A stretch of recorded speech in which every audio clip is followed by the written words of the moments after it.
anak ko. So I really appreciate you for that. And most of all, thank you, Mel, because Tisa has found a sister in me.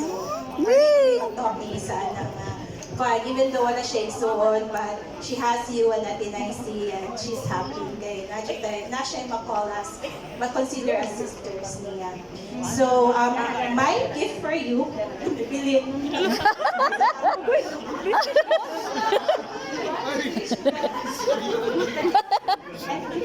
My gift for you is journal siya. So, as you start a new chapter in your life, like, you can write all your new experiences, and you can also write your prayers, because just like what I do before, okay, I also write my prayers in my note in a journal, and I return to my list of prayers, and then ma-amaze lang ka how God answered all your prayers.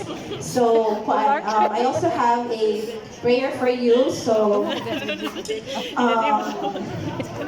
my prayer for you, Mel, is the Lord bless you and keep you. The Lord make His face shine on you and be gracious to you. And the Lord turn His face toward you and give you peace. So happy birthday, and we love you.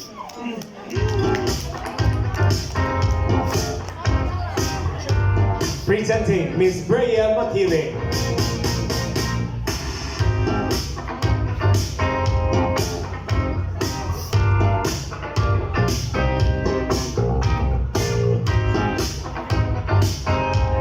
Moving on to Patricia Flores. Hello. This is from Brea de Ivy.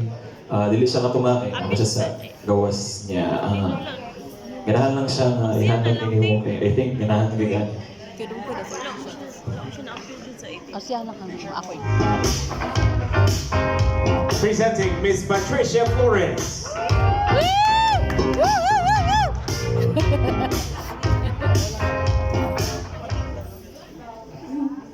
Happy birthday, Melay.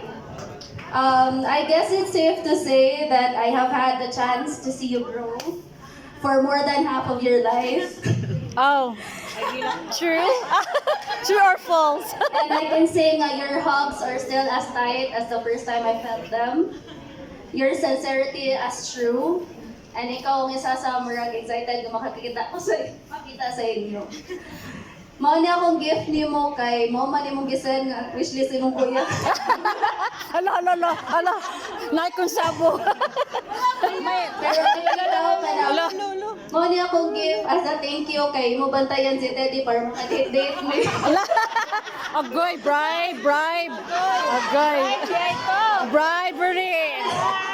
Bribery reveal. In all seriousness, I'm giving this to you because I believe good shoes take you to good places and even better heights.